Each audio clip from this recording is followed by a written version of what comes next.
Quero fazer a leitura desse texto bíblico, então, 2 Samuel, capítulo 23, dos versos 8 ao verso número 17. Acompanhe na sua Bíblia. O texto diz assim: são estes os nomes dos valentes que Davi teve: Josebe-Basebete, filho de Taquemone, o principal dos capitães. Este era Adino, o Ensnita, que se opusera a 800 e os feriu de uma vez. E depois dele Eleazar, filho de Dodô, filho de Aoi, entre os 3 valentes que estavam com Davi, quando provocaram os filisteus, que ali se ajuntaram à peleja, e quando de Israel os homens subiram. Este se levantou e feriu os filisteus até lhe cansar a mão, e ficar a mão pegada à espada. Naquele dia, o Senhor operou um grande livramento, e o povo voltou atrás dele, somente a tomar o despojo. E depois dele, Samar, filho de Agé, o Ararita, quando os filisteus se ajuntaram numa multidão, onde havia um pedaço de terra cheio de lentilhas, e o povo fugira de diante dos filisteus. Este, pois, se pôs no meio daquele pedaço de terra, e o defendeu, e feriu os filisteus, e o Senhor operou um grande livramento. Também 3 dos 30 cabeças desceram e vieram, no tempo da cega a Davi, à caverna de Adulão. E a multidão dos filisteus acampara no vale dos Refaíns. Davi estava então num lugar forte, e a guarnição dos filisteus estava então em Belém. E teve Davi desejo, e disse: quem me dera beber da água da cisterna de Belém, que está junto à porta. Então aqueles 3 valentes romperam o arraial dos filisteus, e tiraram a água da cisterna de Belém, que está junto à porta, e a tomaram, e a trouxeram a Davi. Porém ele não a quis beber, mas derramou-a perante o Senhor. E disse: guarda-me, ó Deus, de que tal faça. Beberia eu o sangue dos homens que foram a risco de sua vida? De maneira que não a quis beber. Isso fizeram aqueles 3 valentes. Também Abissai, irmão de Joabe, filho de Zeruía, era cabeça de 3. E este alçou a sua lança contra 300 e os feriu. E tinha nome entre os 3. Até aí. Amém? Vamos orar? Deus querido e amado, na Tua presença nós estamos nessa noite, num culto presencial. E o desejo do nosso coração é que a bênção do Senhor alcance aqueles que aqui estão e aqueles que estão em casa nesse momento. Que a graça do Senhor possa ser ministrada no coração dos Teus filhos. Que nenhum dos Teus filhos deixe de receber a graça da Tua palavra. A graça que transforma, a graça que fortalece, a graça que reanima, a graça que dá coragem, a graça que cura, meu Pai. Ministra sobre os Teus filhos, em um nome para a glória do Senhor Jesus. Que o Teu povo seja, nesse momento, pelo poder da Tua palavra, fortalecido, em nome do Senhor Jesus. Amém e amém. Amém. Há muitos homens que entraram para a história, e quando a gente lê a história bíblica, a gente percebe muito disso, né? Mas há alguns que entraram para a história secular também. Dr. Martin Luther King é um desses que entrou para a história secular. Mas há muitos, agora aqueles que fizeram a leitura dos 120 dias, perceberam na história bíblica a quantidade de homens que se destacam na história bíblica, que se destacam por alguma razão. A maioria deles por razões boas, por razões positivas, alguns por razões negativas. A Bíblia fala, por exemplo, de Jeorão, e diz, no finalzinho da vida de Jeorão, depois que ele morre, a Bíblia diz assim: morreu Jeorão e não deixou de si saudades. Morreu Jeorão e não deixou de si saudades. Um rei que morreu e não deixou saudades, e nem foi sepultado no sepulcro dos reis. Ele entrou para a história, está registrado na Bíblia a história negativa de Jeorão. Quando a gente começa no início da Bíblia, você tem Caim e Abel. E você tem uma história positiva de Abel, uma história negativa de Caim. Os dois entraram para a história. Um por obediência e outro por desobediência. Ao longo da nossa vida, nós vamos produzindo frutos. Se esses frutos são bons, geralmente a gente entra para a história de forma positiva. E vendo tantas pessoas, tantas histórias de mortes, e alguns por Covid, outros não, por outras enfermidades, especialmente nos últimos tempos, essa história de morte ficou muito nítida na mente, no ouvido da gente, né? Na memória da gente. A gente tem ouvido falar muito disso. E uma das coisas que eu tenho pensado às vezes é exatamente como é que eu serei lembrado. Isso é importante. Como é que você vai ser lembrado na sua família? Como é que você vai ser lembrado na sua igreja? Como é que você vai ser lembrado no seu trabalho, na sua faculdade, na sua vizinhança, nas pessoas, ou na vida das pessoas com as quais você conviveu? Isso é importante.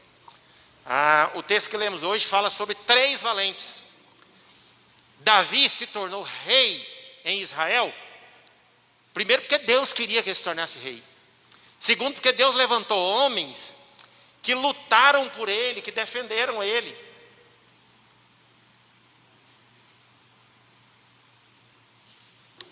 Que fizeram com que ele pudesse se tornar rei. E a Bíblia menciona 30 valentes. Na verdade, o texto bíblico, se você for contar os nomes, são 37. 37 valentes, homens corajosos, que lutaram para que Davi se estabelecesse no reino, para que ele se tornasse o rei. Não o rei apenas de uma localidade. Quando você está lendo a história, você percebe que ele vai se tornar rei numa localidade especificamente. Depois, esses homens vão lutar para que ele se torne rei em todo Israel, em todo o reino. E ele vai tomar posse do reino, mas vai tomar posse do reino graças à vontade de Deus e graças a esses homens que Deus levantou para que o ajudasse. E Davi reconhece, a história bíblica vai reconhecer que eram homens muito valentes. Mas dentre os muitos valentes, haviam 3 que se destacavam. Desses 3 que se destacam, os nomes estão escritos nesse texto bíblico de hoje. E se destacam na história de forma positiva. E é sobre eles que eu queria, mais uma vez, fazer menção. Estava lendo esse texto agora recente, na leitura bíblica, e quando eu passei por ele, me veio de novo à memória, me veio de novo à mente, quão importantes são essas histórias escritas na Bíblia para nós. São nomes que não são muito comuns nos dias atuais, e dependendo da tradução que você tem também, talvez a tradução colocou um nome diferente um pouquinho, inclusive, porque depende de como se traduziu da língua hebraica lá para a língua portuguesa, né? Mas o primeiro deles está no verso número 8, diz José Bassebete. Esse é o primeiro. Depois o Eleazar, no verso número 9. Né? E depois um indivíduo chamado Sama ou Samar. Tem uma tradução que coloca um acento lá, fica Samar. Eu aprendi a pronunciar dessa forma, Samar, no verso número 11. São 3 homens que o texto bíblico vai dizer que havia muitos valentes, mas ninguém chegou à altura da valentia desses 3 homens, que ajudaram a Davi se estabelecer no seu reino. Por isso entraram para a história. Em tempos como esses que nós estamos vivendo, tempos de medo. Ninguém pode dizer que não há tempos de medo, né? Me lembro que há pouco tempo o pastor Zacarias estava falando aqui na frente, e ele disse assim, eu também tenho medo. Não é porque eu sou pastor, que eu confio, e que eu não tenho medo. O medo faz parte da raça humana, faz parte da nossa humanidade, da nossa fraqueza. Todos nós temos medo. E nós estamos vivendo um tempo de medo. Né? Mas nesse tempo de medo, nós precisamos de coragem, nós precisamos de valentia, nós precisamos de atos de fé. E eu acredito que o próprio fato de nós deixarmos os nossos lares e participar de um culto como esse de forma presencial já é um ato de fé e um ato de coragem. Né? Já é um ato de fé e um ato de coragem. Me lembro que o primeiro sermão que eu preguei nessa pandemia, o primeiro ou o segundo, eu mencionei uma pandemia que aconteceu por volta do ano 165 da era cristã. E que naquele período os doentes eram abandonados quando eles ficavam doentes daquela pandemia.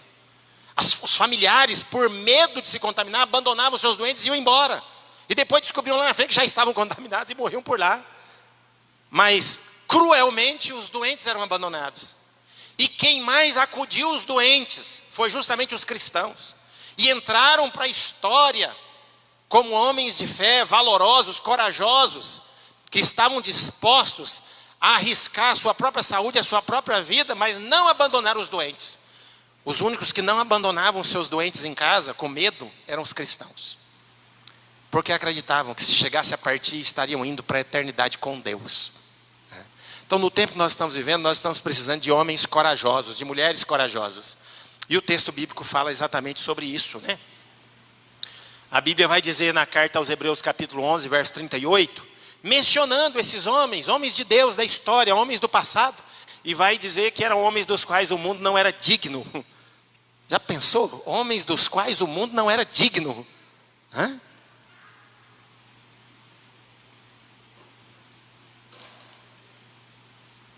O que a gente precisa para a gente superar todos os obstáculos? E o que nós estamos vivendo no nosso mundo, no nosso país, é um obstáculo nesse momento, né? E entrar para a história. E entrar para a história não de forma negativa, mas de forma positiva. O que nós precisamos? Vamos olhar para a história desses homens. Primeira coisa que a gente precisa é de superação. Superação. Esses homens, se os irmãos forem observar, 1 Samuel capítulo 22, verso 2, vai mencionar que tipo de homens eram esses. Olha só. Quem reinava era o rei Saul. E havia muita gente desgostosa com o rei Saul, com o reinado de Saul, com os impostos altos que Saul cobrava, com a forma que Saul governava. Ajuntaram-se a ele todos os que se achavam em aperto, todos os endividados, todos os amargurados de espírito, e ele se fez chefe deles. Havia com ele cerca de 400 homens. Os primeiros homens que se juntam a Davi eram esses homens. Do ponto de vista de Israel, era gente sem nada, gente desprezado, inclusive pelo rei. Gente que estava inconformado com o reino. Então, pessoas, na verdade, com o espírito de inconformidade, de inconformismo. Alguns deles endividados, porque o rei Saul cobrava impostos muito altos. E eles já não aguentavam mais aquela carga tributária, né? Alguém chamou esses homens aí, homens sem eira nem beira. Já ouviram essa expressão? Homens sem lenço e sem documento. É essa a ideia.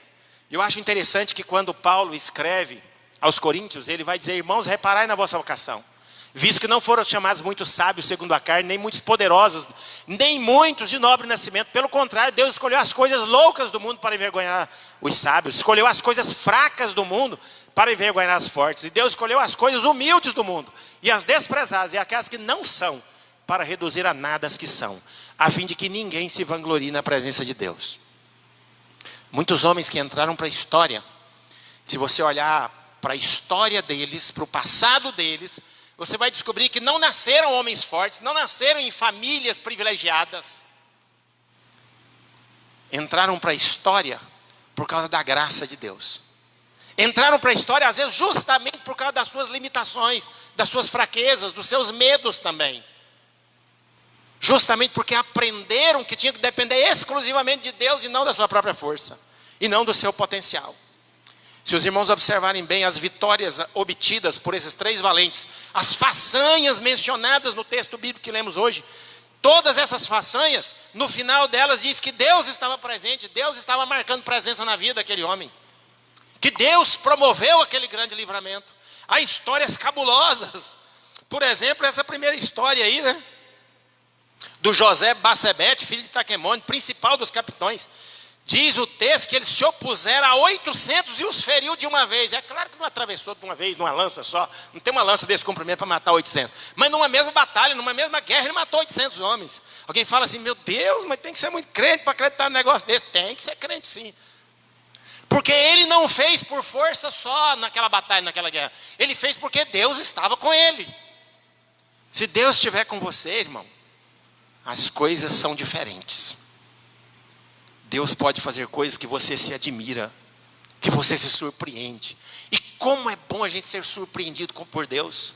E para sermos surpreendidos por Deus, nós precisamos aprender a confiar nele, a depender dele, a dizer para ele: Senhor, não é por mim, não é pela minha capacidade, porque eu não tenho potencial, é por causa do Senhor que eu quero superar essa crise, esse problema, essa dificuldade, essa enfermidade, essa luta que eu estou vivendo na família. É por causa do Senhor que eu vou superar. É pela fé, porque eu confio que o Senhor é capaz de me dar condições de visualizar lá na frente já aquilo que ainda não chegou, mas que vai chegar, que é a minha bênção.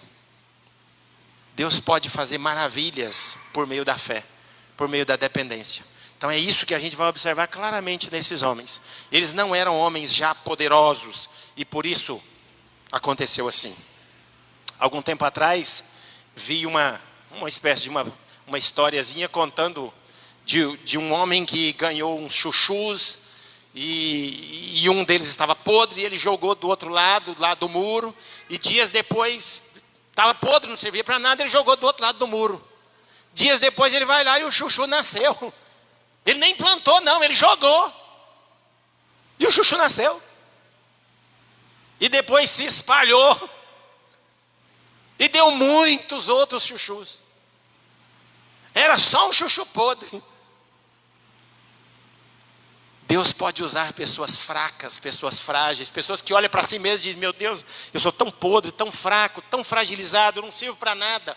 Mas se você colocar a sua esperança, a sua convicção, exclusivamente em Deus, e descansar o coração nele, Ele pode fazer coisas que você vai se surpreender. A Bíblia diz que Ele é poderoso para fazer infinitamente mais do que tudo aquilo quanto pedimos ou pensamos, segundo o seu poder que opera em nós.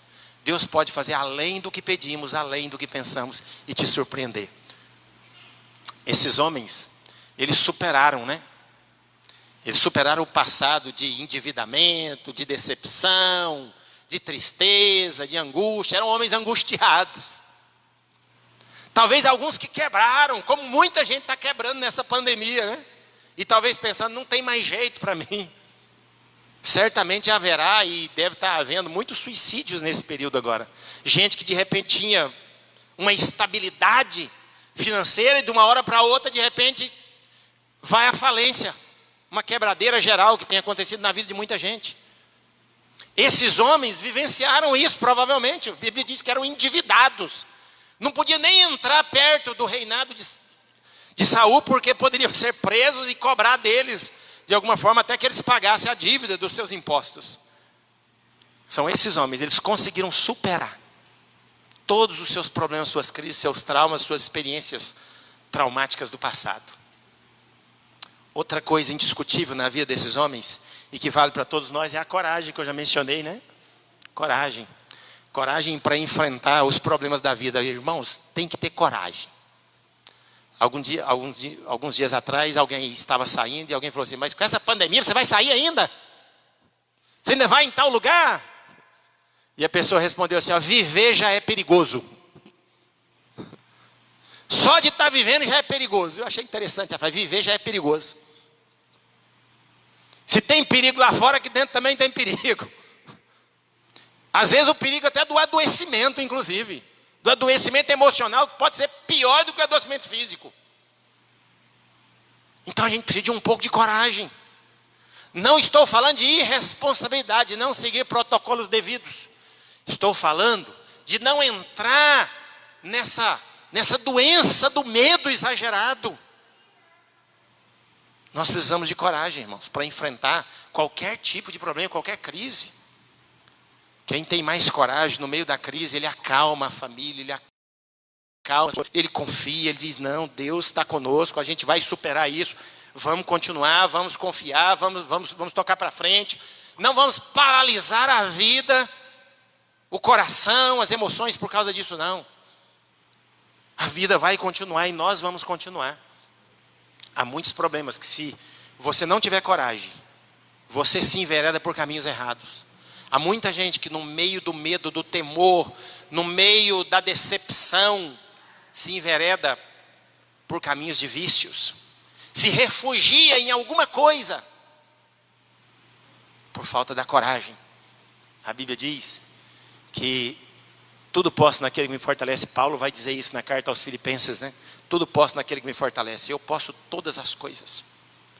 Não importa o tamanho do problema, da situação que eu estou vivendo, eu vou vencer no final. E se eu não venci ainda, é porque o final ainda não chegou, né? A Bíblia diz que Deus não nos deu espírito de covardia. Cristãos não podem ter espírito de covardia, irmãos. Cristãos precisam ter espírito de coragem, de ousadia, sabe, espírito de fé. Me lembro que quando no Evangelho de João, capítulo número 11, quando Jesus vai ressuscitar Lázaro, antes disso os discípulos chegam para ele e diz para ele assim, Senhor, olha, a situação lá está feia e o Senhor está querendo ir para lá ainda. Agora há pouco eles queriam matar o senhor lá, queriam matar a gente. E o senhor vai lá para Betânia ainda? E Jesus disse, não são 12 as horas do dia, quem andar de dia não tropeça porque vê a luz desse mundo. Por muito tempo eu li aquele texto e tentei entender o enigma daquela frase de Jesus. Ele só responde isso para os seus discípulos. Os discípulos dizem, Senhor, o senhor vai lá. Eles queriam matar o senhor lá, o senhor vai voltar para lá. Se você anda na luz, você não precisa temer. Quem tem que temer é quem anda nas trevas. Quem tem que temer é quem anda errado, é quem faz coisas erradas. Se você está certo, se você está fazendo a vontade de Deus, se você não está abusando da vontade de Deus, se você está procurando ser fiel a Deus, você precisa descansar o coração em Deus e entender que o Senhor dos Exércitos está conosco, que o Deus de Jacó é o nosso refúgio. Amém, irmãos?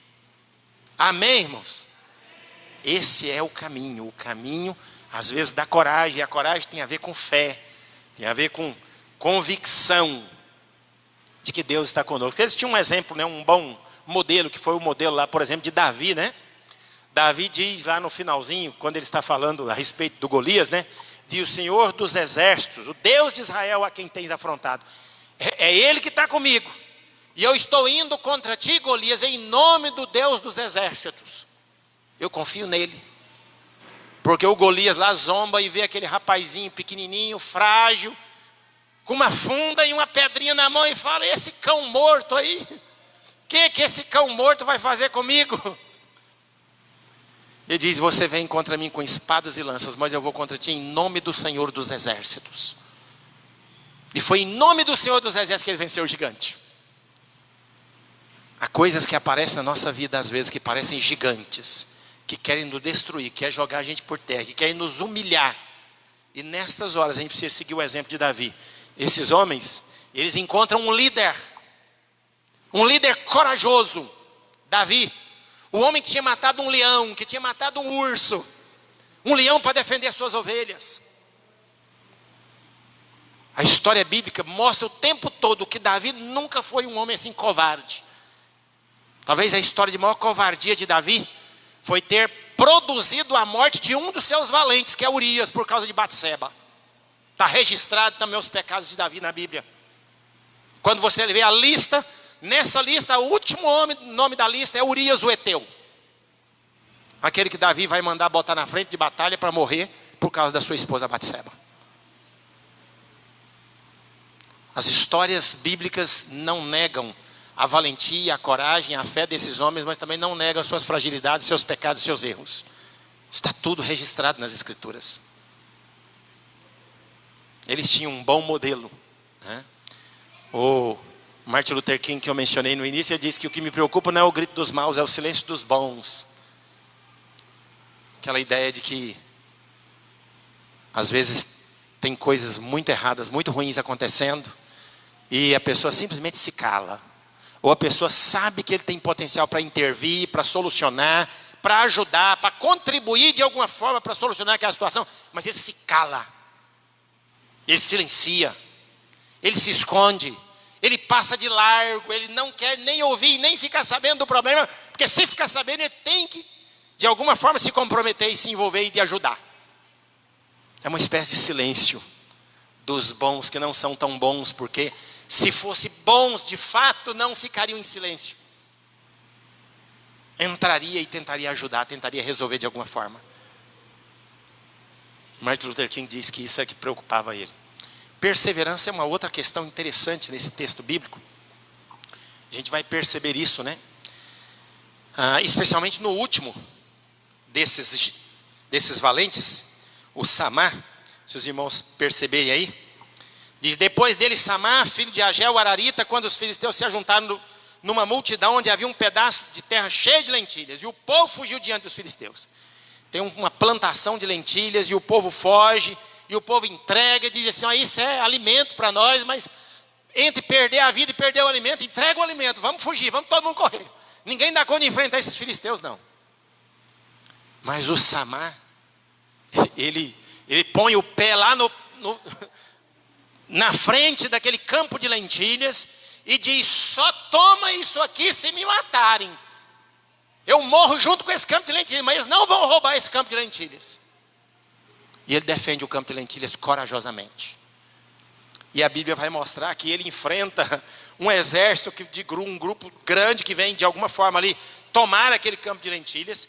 E ele consegue fazer isso, diz o verso 12, porque o Senhor operou um grande livramento. Ele defendeu. O texto vai mostrar a perseverança do homem anterior, que feriu homens até cansar a mão e ficar com a mão pregada na espada.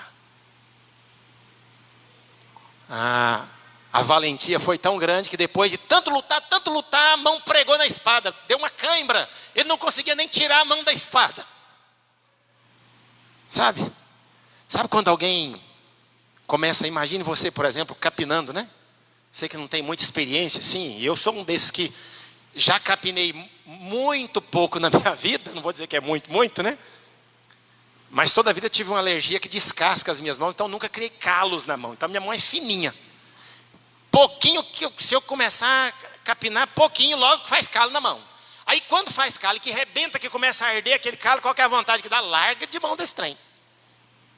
Mas tem gente que pode rebentar todos os calos na mão e ele continua e ele não para.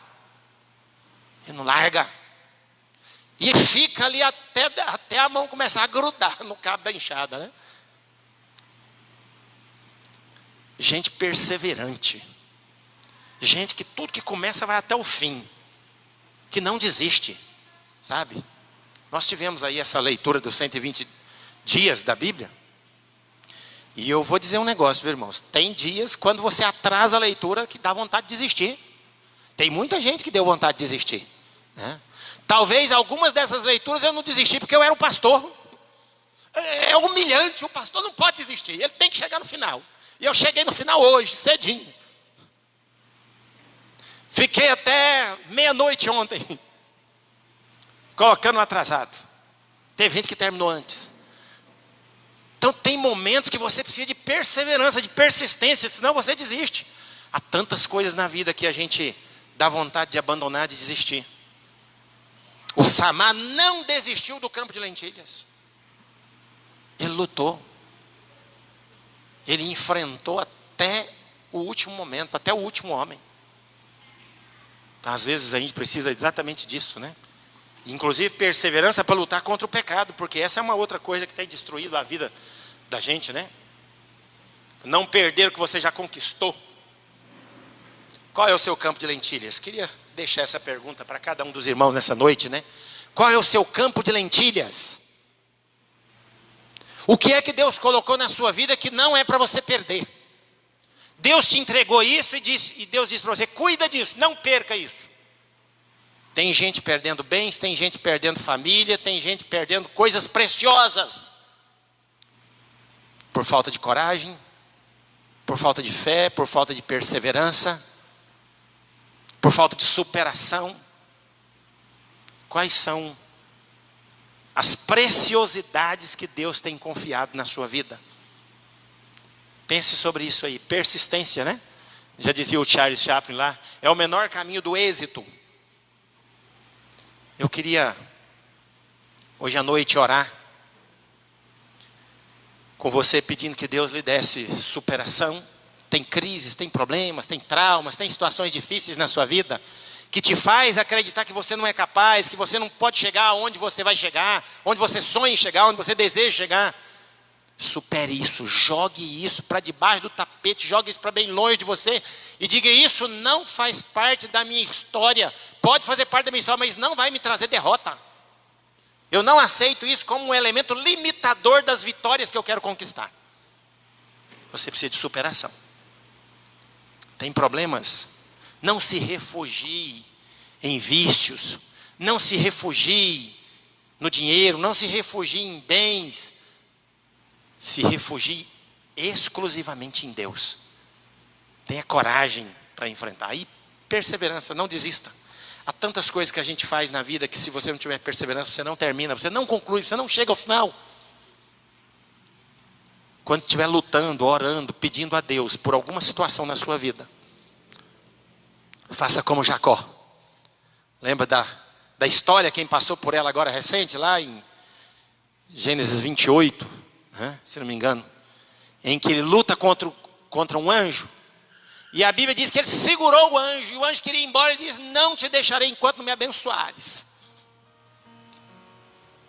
E ele só deixou o anjo quando o anjo tocou na coxa dele, e ele ficou meio manco, não teve como lutar contra o anjo, mas o anjo foi embora. Mas ele grudou no anjo. Uma luta ferrenha e perseverante. Não desista, não abra mão do que Deus tem prometido de bênção sobre a sua vida. Amém, irmãos? Vamos nos colocar de pé, vamos orar. Queria desafiar você nessa noite a apresentar diante de Deus uma situação na sua vida. Uma situação para a qual você precisa de superação, de coragem, de perseverança. Pense numa situação para a qual você precisa de uma dessas virtudes. Apresente diante de Deus hoje e peça uma intervenção de Deus. Há histórias, como eu disse no início, histórias cabulosas, que os incrédulos olham e dizem: é por isso que eu não acredito na Bíblia. Como é que um homem pode fazer um negócio desse aí? Matar 800? Como é que um homem só pode enfrentar um exército e proteger um campo de lentilhas? O segredo está aí, é porque Deus estava com eles. Se Deus estiver com você, irmão, tudo será superado. E os milagres serão visualizados na sua vida de tal forma que quem estiver perto não vai ter dúvidas. Deus operou um milagre ali, Deus fez algo maravilhoso e estrondoso na vida daquele irmão, na vida daquela irmã. As pessoas vão perceber isso.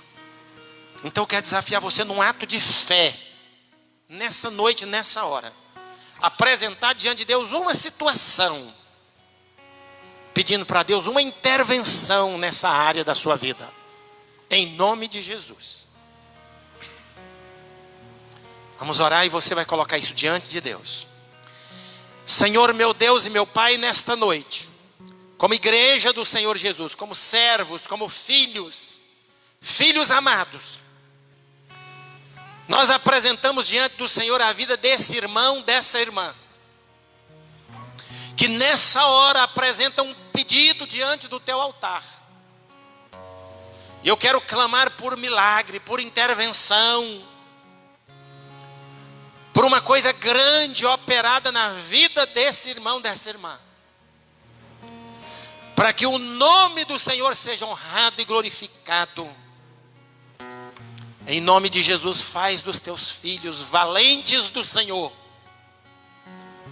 Ministra, Senhor querido, superação, coragem, perseverança na vida desses teus filhos. Que nenhum dos teus filhos venha perder a batalha para essa enfermidade. Que nenhum dos teus filhos venha perder as batalhas dos problemas familiares. Que nenhum dos teus filhos venha ser derrotado por uma questão financeira. Nenhum dos teus filhos experimente derrota, Senhor querido, em nome de Jesus. Porque maior é aquele que está em nós do que aquele que está no mundo. Nós cremos que nós estamos debaixo da sombra do Altíssimo. E que o poder do Senhor está sobre nós. E que os milagres do Senhor estão sobre a vida dos teus filhos. Ministra sobre eles a graça, a proteção, o livramento. Visita, meu Deus e meu Pai, aqueles que estão enfermos nesta hora, nos hospitais, se recuperando em casa. Põe as tuas mãos sobre a vida de cada um deles. Visita aqueles que perderam pessoas queridas e que ainda estão de luto. Visita nesta noite com o consolo do Espírito do Senhor. Mas dê vitórias, Paizinho querido, sobre a vida dos teus filhos que têm buscado, que têm clamado, que têm confiado em Ti. Que eles percebam a vitória do Senhor em cada situação. Em nome de Jesus. Visita esta situação agora, Pai. Em nome de Jesus. Que possamos ouvir os testemunhos nos dias que virão. Para a glória, honra e louvor do Teu nome. Amém e amém. Aleluias.